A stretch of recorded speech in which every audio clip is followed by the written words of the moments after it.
করছে, অন্যায় করছে, চুরি করছে, দুর্নীতি করছে, মানুষ খুন করছে, গণহত্যা করেছে। জুলাই আগস্টে কত লোক হত্যা করেছে তারা।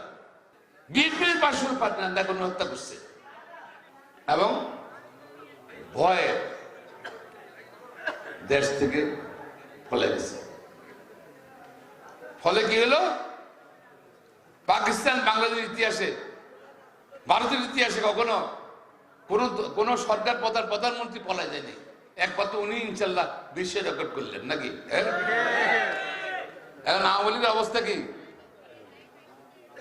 সব এতিম হয়ে গেছে, এতিম। আওয়ামী লীগ সব এতিম, মাথা চলে গেছে নাকি? আগে ওই কি জানি কি ষাঁড়, কি ষাঁড় জানি,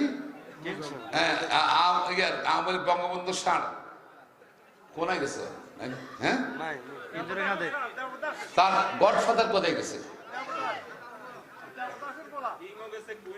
হ্যাঁ, কোথায়? কারণ পালাতে বসিনি আমরা নাকি?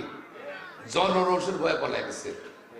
তাদের নেতা গেছে, শেখ হাসিনা পলাই গেছে জনরোষের ভয়ে।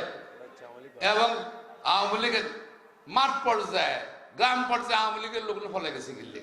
তাহলে কেউ কইছে নাকি? দম কেছেন না আপনারা? এগুলো দম কেছেন না আপনারা?